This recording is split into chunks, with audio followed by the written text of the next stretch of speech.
अस्सलाम वालेकुम, welcome to my YouTube channel learn with Haseeb. आज की इस वीडियो में हम प्रेजेंट इंडेफिनिट के बारे में गुफ्तगू करेंगे और लास्ट वीडियो में मैंने टेंसेस के बारे में डिटेल गुफ्तगू की थी। अगर किसी ने नहीं देखी तो मैं कहूँगा कि वो ज़रूर उस वीडियो को देखे, क्योंकि वो वीडियो आपके लिए लर्निंग में बहुत आसानी पैदा करेगी। ये वीडियो का लिंक आपको यहाँ शो भी हो रहा होगा। तो आइए आज हम अपनी लर्निंग का आगाज़ करते हैं प्रेजेंट इंडेफिनिट टेंस से। तो प्रेजेंट इंडेफिनिट टेंस को हम एक और नाम से भी पुकारते हैं, वो कहलाता है सिंपल प्रेजेंट टेंस। अब हम बात करते हैं कि जी ये जो प्रेजेंट इंडेफिनिट टेंस है इसका इस्तेमाल कहाँ है, हमने कब इसको यूज़ करना है। मैंने लास्ट अपनी वीडियो में ये बात की थी कि इसका जो इस्तेमाल है वो कब कब होता है। तो इसकी कुछ जो कंडीशंस हैं वो मैं आपके साथ शेयर करता हूँ। सबसे पहले ये थी कि जब कोई काम ना तो जारी हो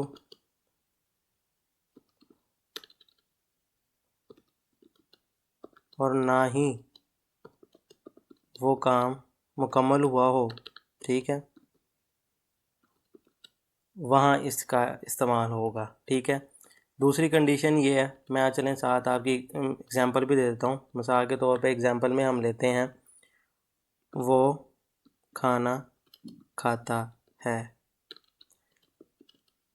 अब इस अगर हम एग्ज़ाम्पल को देखें तो हमें इधर नहीं पता चल रहा है कि जो खाने का काम है ये जारी है, यानी कि वो अभी खाना खा रहा है, या वो खाना खा चुका है यानी कि काम मुकम्मल। ना तो हमें ये पता चल रहा है कि काम मुकम्मल हुआ है, ना हमें ये पता चल रहा है कि काम जारी है। तो इस वजह से हम यहाँ जो फ़िक्रा टेंस यूज़ करेंगे वो हमारा जो है वो प्रेजेंट इंडेफिनिट का टेंस है, ठीक है। सेकंड हम बात करते हैं कि जब किसी आदत या मामूल, जिसे हम मामूल को हम रूटीन भी कहते हैं, ठीक है, का जिक्र करना हो, ठीक है, तब हम यूज़ करेंगे।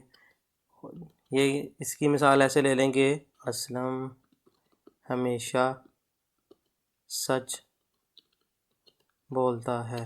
तो यहाँ हमें पता चल रहा है कि ये उसकी आदत है कि वो सच बोलता है। और अगर हम मामूल या रूटीन की बात करें, वो हम ले लेते हैं कि वो शाम को क्रिकेट खेलते हैं। ये पता लग रहा है कि उनकी रूटीन है रोज़ाना क्रिकेट खेलना, ठीक है। मैं यहाँ लिख भी देता हूँ मामूल के लिए, ताकि आपको याद रहे कि इसको हम रूटीन कहते हैं, ठीक है। ओके, अब हम बात करते हैं अपनी थर्ड और लास्ट जो कि कैटेगरी है कि जब कोई आलमगीर सच्चाई का जिक्र करना हो। आलमगीर से मुराद है जिसको कोई ना जुटलाए, ऐसी सच्चाई जिसको कोई ना जुटलाए। कई बार क्या होता है कि बहुत से सच होते हैं लेकिन उस पर सब मुत्तफिक नहीं होते, ठीक है।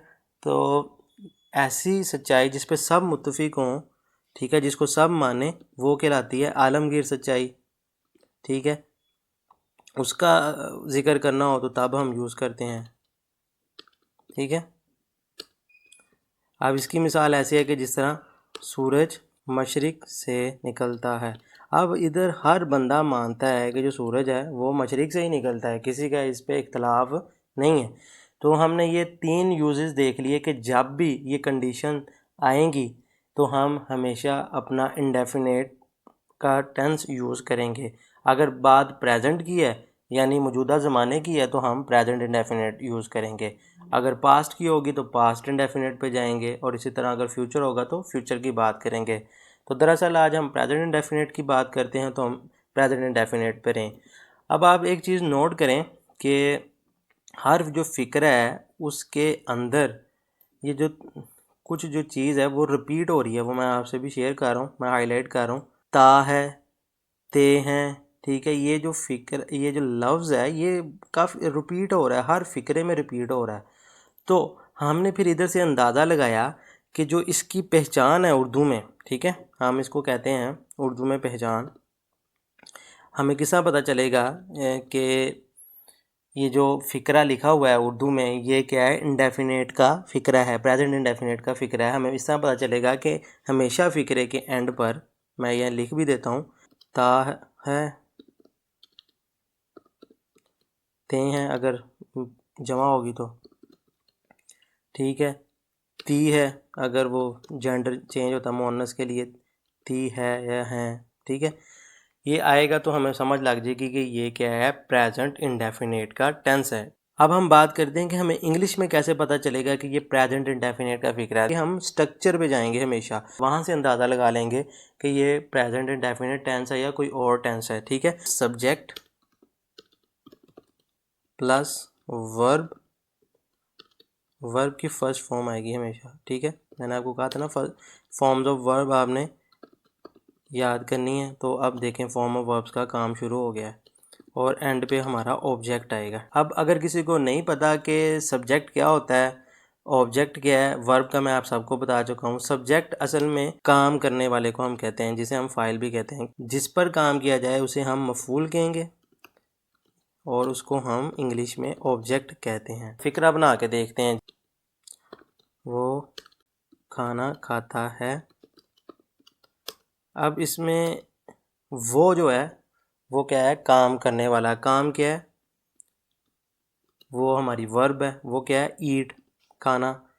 ही ईट मील। हम जो होता है खाने को फूड नहीं कहते बल्कि मील कहते हैं, ठीक है। तो मील इसमें हमारा ऑब्जेक्ट है और इधर मैं लिख भी देता हूँ। अब हम बात करेंगे कि हमारा जो सब्जेक्ट है प्रेजेंट इंडेफिनिट में, इसकी वजह से हमारी जो वर्ब है उसमें कुछ ना कुछ एडिशन होती है। हम उस एडिशन के बारे में बात करेंगे जब हमारा सब्जेक्ट क्या होगा, सिंगुलर होगा। सिंगुलर से मुराद है कि वो वाहिद होगा। और इसके बाद अगर ही, शी है, ये सारे सिंगुलर ही हैं। इट है, ये जब होंगे तो क्या होगा कि हमारी जो वर्ब है उसके अंदर एडिशन किसका होगा, एस या ई एस या आई ई एस का इजाफा करते हैं, ठीक है। और बाकी सेम ही है। और इधर दूसरी कंडीशन ये है कि अगर हमारा सब्जेक्ट क्या है, प्लूरल है। प्लूरल से मुराद यानी कि वो जमा का है। दे, यू, आई, ये कुछ एक्सेप्शन है, ये सिंगुलर ही हैं, लेकिन इन्हें हम, इनके साथ भी हम क्या करेंगे, एस या ई एस का इनमें हम इजाफा नहीं करेंगे। अब मैं आपको दोबारा ये बात समझाता हूँ अगर आपको समझ नहीं आई, कि जो हमारा स्ट्रक्चर है subject plus first form of verb plus object, ये हमारा क्या है, प्रेजेंट इंडेफिनिट का स्ट्रक्चर है, ठीक है। जब भी कोई सेंटेंस इस स्ट्रक्चर पे होगा हमें समझ आ जाएगी कि ये प्रेजेंट इंडेफिनिट का है। तो इसमें एक जो बात है समझने की, कि इंग्लिश ग्रामर का ये रूल है कि जब हमारा सब्जेक्ट सिंगुलर हो, शी आ जाए, ही आ जाए, इट आ जाए, ठीक है, तो हमने क्या करना है, इस फॉर्म ऑफ वर्ब के साथ एडिशन करना है। किसका, एस का करना, ई एस का करना, आई ई एस का करना, और बाकी सारी चीज़ें सेम रहेंगी। और इसके अलावा जो कुछ भी होगा, यानी प्लूरल हो, कुछ भी आए, हमने इजाफा नहीं करना है। अब मैं आपके सामने वो सिनेरियोज रखता हूँ कि कब एस का इजाफा होना है, ठीक है, कब ई एस का इजाफा होना है और कब आई ई एस का इजाफा करना है हमने, ठीक है। सबसे पहले हम एस की बात करते हैं। मोस्ट ऑफ द केसेस में क्या होगा, हम एस ही यूज़ करेंगे। ई एस तब यूज़ होगा जब वर्ब के आखिर में ये लेटर्स आएंगे, तो हम क्या करेंगे, हम फिर ई एस का इजाफा करेंगे। एग्जांपल है जी, जिस तरह रिलैक्स, यस, रिलैक्स, एक्स है तो ये क्या हो जाएगा, रिलैक्सिस, ई एस का इजाफा करेंगे। एस की मिसाल ले लेते हैं, जिससे हम कहते हैं पास, तो ये पासिस होगा, शी पासिस द एग्ज़ाम। अब सी एच का हम देख लेते हैं, वॉश, ठीक है, तो ये वॉशेस हमारी वर्ब चेंज हो जाएगी। जैसा गो है, बोज यूज़ करते हैं हम, ये गोज हो जाएगा। जैसे मैं कहूँ कैच, तो कैच बन जाएगा कैचेस, ठीक है। तो ये ई एस के क्या हैं, हमारे सिनेरियोज़ हैं। अब हम बात करते हैं आई ई एस की, कि आई ई एस कब यूज़ करना है। ये जो रूल्स हैं मैं आपको इसलिए बता रहा हूँ कि ताकि कोई भी सिचुएशन आए तो आपके लिए परेशानी ना हो, ठीक है। आप लोग ये ना समझें कि ये मैंने आपसे बताया नहीं है। वीडियो थोड़ी सी बड़ी हो जाएगी, लेकिन ये होगा कि जब आप ये पूरी वीडियो देख लेंगे आपको और कोई वीडियो देखने की ज़रूरत नहीं पड़ेगी। मैं इंशाल्लाह सारी चीज़ें ही डिस्कस कर दूँगा। हमें पढ़ते हैं कि इंग्लिश में वोवल लेटर्स होते हैं। वो लेटर्स होते हैं जिसमें हमें अलिफ की आवाज़ आए। हमने अपना एक रूल बनाया, जैसा ए में अलिफ की आवाज़ आ रही है, ई में अलिफ की आवाज़ आती है, आई में अलिफ की आवाज़ आती है, ओ में, और इसी तरह यू में। इसके अलावा जिसमें अलिफ की आवाज़ नहीं आती उसे हम कॉन्सोनेंट लेटर्स कहते हैं, इनमें अलिफ की आवाज़ नहीं हमें आती। तो हम आईईएस में ये रूल है कि जब when verb has consonant and Y in end, ठीक है, यहाँ भी आपने लिखना है इन एंड। देखें ये एंड में ही आ रहे हैं ना, ये रिलैक्स एक्स एंड में आ रहा है, एस एंड पे आ रहा है, एस एच एंड पे आ रहा है, ओ एंड पे आ रहा है, और सी एच भी एंड पे आ रहा है। इसी तरह जब ये एंड पे है तो हमने क्या करना है, हमने remove Y and add I E S to verb, fly है, ठीक है। एंड पे हमारा वाई आ गया, ठीक है, वाई से पहले एल आ गया, एल क्या है, कॉन्सोनेंट है। क्या करना है, सबसे पहले रिमूव करना है वाई को, क्या बन गया एफ एल, वाई ख़त्म कर दिया। अब हमने ऐड क्या कर देना, आई एस, तो ये क्या बन जाएगा, फ्लाइज। अब हम जो भी हमने ऊपर पढ़ा है उसको हम अब एग्जांपल से समझने की कोशिश करते हैं। या मैंने आपके सामने कुछ प्रैक्टिस के लिए फ़िक्रे लिखे हैं। हमें पता लग रहा है कि सब के एंड पर जिस तरह ती है, इसके एंड पर ते हैं, इसके एंड पर, इसके एंड पर भी ते हैं, और इसके एंड पर भी ती है। तो हमें पता लग गया ये क्या है, उर्दू में पहचान हमने कर ली, ये प्रेजेंट इंडेफिनिट है। अब हम इंग्लिश में इनको ट्रांसलेशन करते हैं, ठीक है। हमने स्ट्रक्चर पढ़ा था कि subject plus first form of verb plus object है, और हमने एडिशन करना है जब हमारे सब्जेक्ट क्या हो, सिंगुलर हो, ही शी इट हो, तब हमने एस या ई एस या आई एस का इजाफा करना है। तो सबसे पहले हम देखेंगे हमारा सब्जेक्ट क्या है। इसमें हमारा सब्जेक्ट है वो, मोनस है तो हम शी लगाएंगे, हम कहेंगे शी। अब इसमें हमारी जो वर्ब है वो है पास, आगे हमारा जो ऑब्जेक्ट है वो है exam, she pass the exam. अब हमने देखना है कि हमने एस या ई एस का इजाफा करना है नहीं करना। हमें सबसे पहले हमने अपना सब्जेक्ट लिखना है, उसके बाद हमने अपनी वर्ब लिखनी है, और उसके बाद हमने अपना ऑब्जेक्ट लिखना है। अब हमें पता है कि जो हमारा सब्जेक्ट है वो सिंगुलर है, तो इसमें एस या ई एस या आई एस का इजाफा होगा, और हमें पता है एस आ गया तो ई एस का इजाफा होगा, ठीक है। शी पासिस द एग्ज़ाम, वो इम्तिहान पास करती है। अब हम टीवी देखते हैं। अब इसमें हम क्या, हमारा सब्जेक्ट है वी, टीवी देखते हैं, हमारी वर्ब है देखना, तो उसके लिए वॉच आता है। फिर आगे हमने लिखा है द टीवी, ये लिखेंगे क्योंकि ऑब्जेक्ट हमारा क्या है, टीवी। वी क्या है, प्लूरल ही होता है, तो इसमें हम एस या ई एस का इजाफा नहीं करेंगे। आगे बात करते हैं, असलम और अहमद सुबह को सैर करते हैं। हम लिखते हैं असलम एंड अहमद। असलम और अहमद इसमें क्या है, हमारे सब्जेक्ट है। आगे सैर है वॉक इन द मॉर्निंग। अब हम देखेंगे कि हमारी जो वर्ब है उसमें एस या ई एस या आई एस का इजाफा करना है कि नहीं करना। आप यहीं वीडियो पॉज करें और बताएं कि क्या इजाफा होगा कि नहीं होगा। इसमें इजाफा नहीं होगा क्योंकि असलम और अहमद क्या है, ये प्लूरल हो गया, हमारा सब्जेक्ट एक नहीं है बल्कि दो हैं, तो हम इसमें भी इजाफा नहीं करेंगे, ठीक है। अब हम बात करते हैं आयशा कपड़े धोती है। इसमें हम लिखेंगे आयशा हमारी सब्जेक्ट है, कपड़े धोना द क्लॉथ। अब आयशा सिंगुलर है, यस सिंगुलर है, ठीक है, तो हम क्या करेंगे, एस या ई एस का इजाफा करेंगे, और एस एच आ रहा है हमारी एंड पे वर्ब के, तो हम ई एस का इजाफा करेंगे। ये तो थे हमारे पॉजिटिव सेंटेंसेस। अब हम बात करते हैं नेगेटिव में, कि नेगेटिव के अंदर अगर फ़िक्रे आ जाएं, नहीं लफ्ज़ का इस्तेमाल आ जाए फ़िक्रों में, तो हमने तब क्या करना है। अब हम बात करते हैं स्ट्रक्चर की। सबसे पहले बस इसमें थोड़ा सा स्ट्रक्चर चेंज हो जाएगा, बाकी सारी की सारी बात वही होगी। सब्जेक्ट इसमें वैसे ही रहेगा, ठीक है।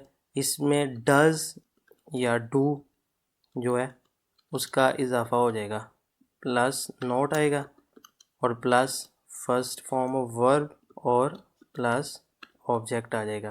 डू और डज नोट बता रहे हैं कि फ़िक्रे में क्या है, मनफी बात यानी नेगेटिव बात हुई है। यूजेज ऑफ डज, एडिशन कब करना है, डज कब इस्तेमाल होना है, जब हमारा सब्जेक्ट क्या होगा, सिंगुलर होगा। जो हमने एस या ई एस के इजाफे के लिए लिया था वही रूल यहाँ भी अप्लाई होगा। ही के लिए, शी के लिए, इट के लिए या सिंगुलर के लिए तब डज होगा, अदरवाइज़ हम हमेशा ही क्या यूज़ करेंगे, डू को यूज़ करेंगे। इसकी एग्जांपल देता हूँ, मैं फिक्रा बना लेता हूँ। आयशा कपड़े नहीं धोती है। ठीक है, मैं इसलिए कॉपी कर रहा हूँ ताकि आपको समझने में आसानी हो कि किस तरह डिफरेंस आ रहा है। सब्जेक्ट हमारी क्या है? आयशा।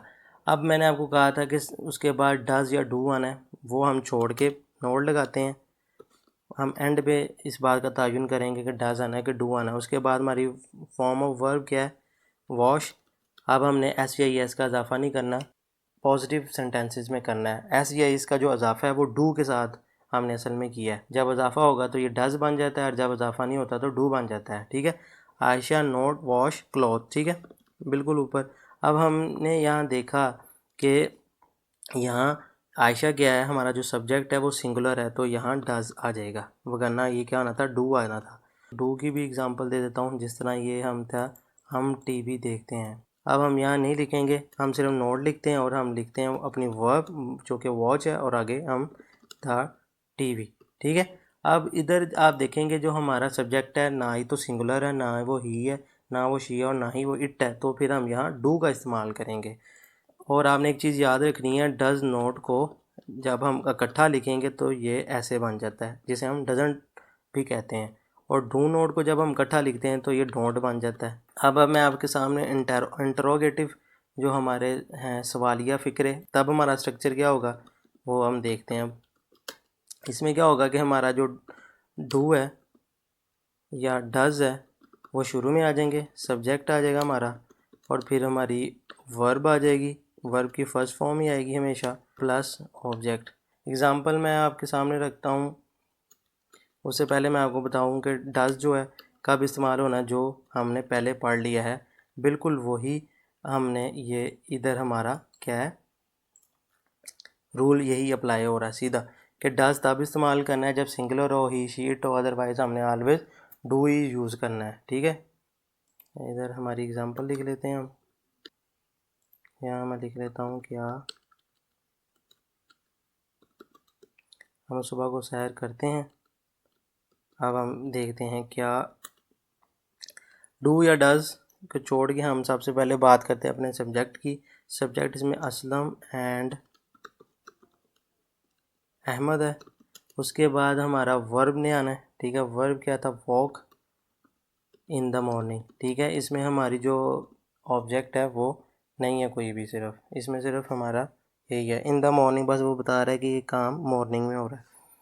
तो अब हमने डू या डज़ करना है। हमें पता है कि असलम और अहमद क्या है, सब्जेक्ट हमारा क्या है, सिंगुलर नहीं है, तो हम डू का इस्तेमाल करेंगे। तो do Aslam and Ahmad walk in the morning. फिर अब आखिरी जो एक सिचुएशन बन सकती है वो ये है कि फ़िक्रा नेगेटिव भी हो और साथ ही साथ वो सवालिया भी हो। तब क्या हमारा स्ट्रक्चर बनेगा? डज़ या डू प्लस सब्जेक्ट आ जाएगा, प्लस नोट आ जाएगा, प्लस हमारा फर्स्ट फॉर्म ऑफ वर्ब आ जाएगी, प्लस ऑब्जेक्ट, प्लस हमारा क्वेश्चन मार्क। इसकी एग्ज़ाम डज़ और डू के लिए फिर वही सेम सिचुएशन हमने रखनी है कि डज़ का भी इस्तेमाल करना है, डू का भी इस्तेमाल करना है, वो यही रूल अप्लाई होगा। अब हम आगे एग्जांपल देखते हैं। क्या तुम बिरयानी नहीं पकाती हो? अब देखें कि इसमें सबसे पहले हमने हमेशा सब्जेक्ट देखना है। सब्जेक्ट क्या है? सब्जेक्ट हमारा क्या है? तुम, यानी कि यू। उसके बाद हमारा नोट आना है, स्ट्रक्चर वाला नोट आएगा। उसके बाद हमारा जो है फर्स्ट फॉर्म है कुक, पकाना, और ऑब्जेक्ट हमारी बिरयानी और क्वेश्चन मार्क। अब हमारा डज़ और डू के बाद रहेगी और तुम, जो कि सिंगुलर ना ही है, ना शी है, ना इट है, तो फिर हमारा यहाँ डू आ जाएगा। आई होप कि आपको ये सारा जो मैंने आज समझाया है समझ आया होगा। अगर फिर भी आपको कोई मुश्किल हुई है तो उसके लिए आप मुझे कमेंट में पूछें, अपना क्वेश्चन करें, क्योंकि आपको जितना क्वेश्चन करेंगे पूछेंगे आपकी लर्निंग में उतना ही इजाफा होगा। बाकी ये जो नोट्स हैं मैं आपके साथ शेयर कर दूंगा, और ये मैंने आपकी प्रैक्टिस के लिए कुछ जुमले बनाए हैं। ठीक है, इसमें आपको ये इनमें क्या होगा कि आपने स्ट्रक्चर को कंप्लीट करना है। ठीक है, और इधर आपने इनकी ट्रांसलेशन उर्दू में करनी है और यहाँ आपने इनको इंग्लिश में ट्रांसलेट करना है। ठीक है, ये मैंने एक तरह का आपके लिए पेपर सा छोटा सा बनाया है, टेस्ट सा, ताकि वो लोग जो चाह रहे हैं कि वो अपनी लर्निंग को और बेहतर बना सकें प्रैक्टिस के ज़रिए, तो वो लोग ये कर सकते हैं। मैं आपके साथ इसका जो लिंक है शेयर कर दूंगा वीडियो के डिस्क्रिप्शन में और कमेंट में भी लगा दूंगा। अब आपके ऊपर डिपेंड करता है कि आप इसको फ़िल आउट करें। मैं इंशाल्लाह जो जो लोग फ़िल आउट करेंगे उनको पर्सनली इसका स्कोर भी बताऊंगा और उनको बताऊंगा कि उनका क्या स्कोर है, उन्होंने क्या मिस्टेक की है। ठीक है, आपने सिंपली क्या करना है कि इसको जब ओपन कर लेना है, लिंक पे क्लिक करके यहाँ अपनी ईमेल डालनी है और उसके बाद इसको आपने क्या कर लेना है, अपने ऑप्शन सेलेक्ट करने हैं। अगर आपको ये लगता है तो ये लगा देना है। ठीक है, एक ही ऑप्शन सेलेक्ट होगा और यहाँ आपने इधर आप लिख सकते हैं जो भी आप लिखना चाहें और इधर भी उर्दू में आपने ट्रांसलेशन लिखनी है। सबको आपने क्या करना है, सबमिट कर देना है। तो ज़रूरी है कि आप अपनी ईमेल डालें, वरना ये नहीं सबमिट नहीं होगा। ये जो स्टार का निशान है ये बता रहा है कि इसको फ़िल आउट करना ज़रूरी है। आप अपने गूगल के अकाउंट से साइन इन हो और ईमेल डालें और इसको करें। बेस्ट ऑफ लक और thank you so much for watching my video and आज के लिए बस इतना ही। अल्लाह हाफिज़।